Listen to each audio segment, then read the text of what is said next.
Magandang gabi mga tagapakinig.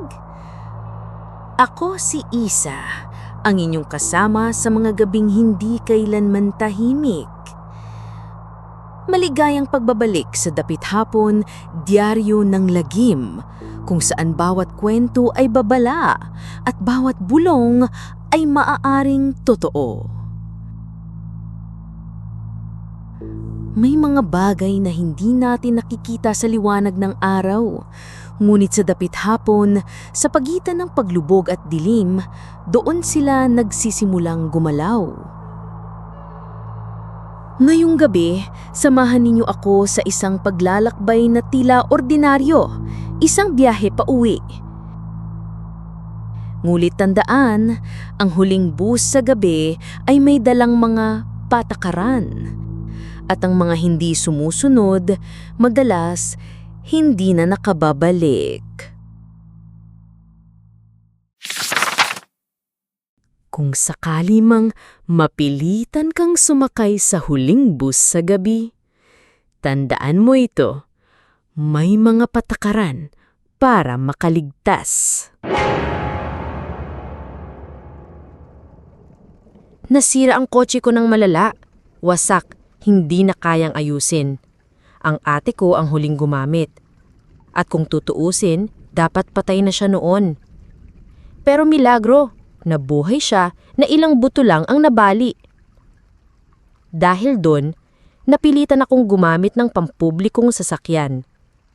Doon nagsimula ang bangungot ko. Hindi maaasahan ng city bus. Laging late, minsan sobrang aga, at minsan hindi dumarating. Kapag puno, tatayo ka buong biyahe.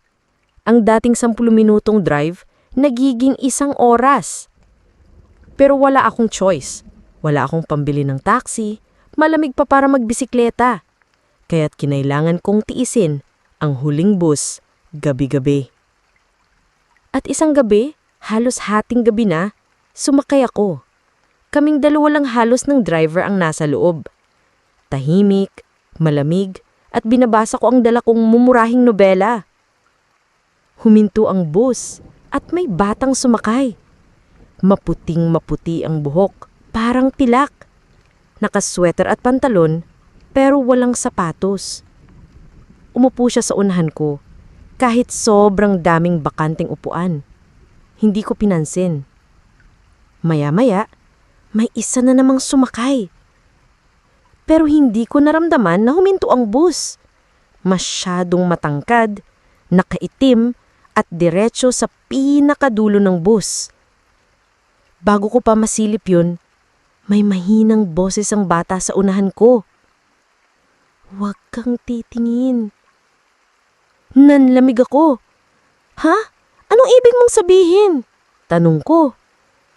Lumapit siya sa tabi ko at mahinahong nagsabi, alam mo ba, sa nakaraang 6 na buwan, 10 taon nang nawala sa rutang ito. 4 doon, driver mismo. Kung hindi ka maniniwala, silipin mo siya sa likod.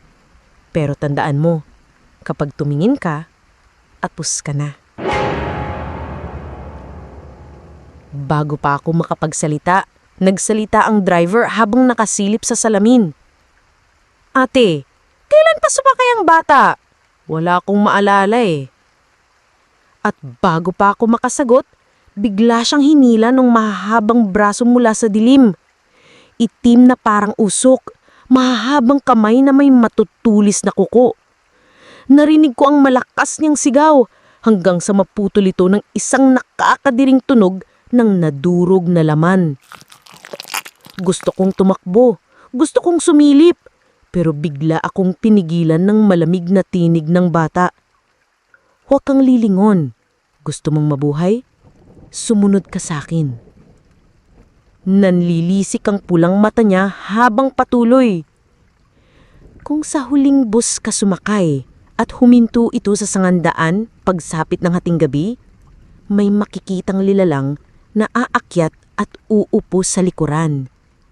Bago ito umupo, pwede mong tingnan. Pero oras na makaupo siya, huwag na huwag kang lilingon. Ano man ang marinig mo, Ano man ang mangyari, kapag tumingin ka, ikaw ang kukunin niya. Kinailangan kong sumunod. Nakita ko kung paanong lamunin ng kadiliman ng driver. Ang bata, nagpakilala siyang Ellie, ay umupo sa tabi ko at kalmado pa ring nagsasalita na parang wala kaming kinasasangkotang bangungot. Hindi ako nandito para iligtas ka. Nandito ako para magmasdan. Ikaw mismo ang kikilos para mabuhay. Pinilitan niya akong pumunta sa unahan at umupo sa upuan ng driver. Siya raw ang magtuturo sa akin kung paano paandar yung bus. Nanginginig ako, pero wala akong ibang tagpipilian. Habang bumiyabiyahe kami pabalik sa terminal, biglang bumagsak ang lamig. Lumulutang ang hininga ko, nanginginig ang katawan ko. At hindi lang yun. May mga bulong na nagsimula. Mga tinig na nagsasabing naiinggit ako sa ate ko. Na sana siya ang namatay. Na mas madali ang lahat kung titingin lang ako sa likod. Naiiyak ako, nanginginig at halos bumigay. Pero narinig ko ang boses ni Ellie. Sabihin mo sa kanila, oo, naiinggit ka. Oo, mahina ka. Pero mahal mo pa rin ang ate mo. Tao ka, may kahinaan, pero may lakas din. At sa hindi maipaliwanag na dahilan, gumaan ang dibdib ko. Nakafocus na ako ulit sa daan hanggang sa marating namin ang bus terminal. Pagdating doon, akala ko tapos na. Pero bigla kong nakita, mula sa gilid ng mata ko, ang mahahabang kuko na sumaksak kay Ellie at hinila siya papunta sa dilim. Ellie! Sigaw ko, halos mabaliw sa takot. Pero bago ako makalapit, bigla siyang lumitaw ulit. Nakaupo sa hulihan. Tahimik, walang sugat. Katabi niya, ang walang lamang itim na trench coat na parang may gumagalaw sa ilalim. Anong nangyayari? Tanong ko, halos sumabag ang ulo ko. Kalmado siyang sumagot na nilabag ng nilalang ang mga patakaran. Hindi lang ito pumapatay ng pasahero, pati na rin ng driver. Kaya't ibinaba ko ang ranggo niya. Hindi mo kailangang maintindihan. Ang mahalaga, ligtas ka na. At bago pa siya kung may tanong pa, tumayo siya at sinabing, makakauwi ka na, pero kalimutan mo ang lahat ng ito. Tumigil siya sa paglalakad nang inabot ko ang spare jacket ko at isinampay ko sa balikat niya. Malamig at sira ang sweater mo. Pinagmasdan niya ako, malamig pa rin ang tinig niya. Hindi mo dapat akong tinutulungan, ginamit kitang pain. Pero kahit galan, inignitian ko siya. Kung hindi dahil sa'yo, patay na siguro ako ngayon. Namula ang pigski niya at agad niyang winaksi ang kamay ko. Huwag mo na akong kausapin ulit. At gano'n na lang. Tumakbo siya palayo. Iniwan akong mag-isa. Simula noon, hindi na ako sumakay ulit ng huling bus.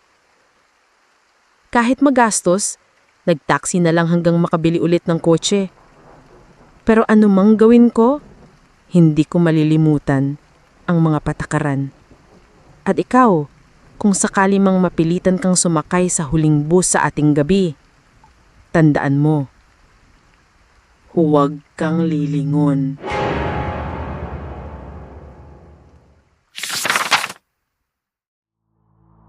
Dito nagtatapos ang ating biyahe ngayong gabi. Ngunit tandaan, hindi lahat ng bus ay naghahatid lamang ng mga pasahero. May ilan nagdadala ng mga kaluluwang hindi na nakauwi. Habang nakaupo ka bukas sa isang malamig na biyahe pa uwi, isipin mong muli ang mga patakaran. Dahil minsan, isang maling tingin, isang maling hakbang, at baka ikaw ang isunod. Ako si Isa at ito ang Dapit Hapon, Diaryo ng Lagim, kung saan bawat kwento ay babala at bawat bulong ay maaaring totoo. hanggang sa muli nating pagkikita sa dilim. Sana'y makatulog ka pa.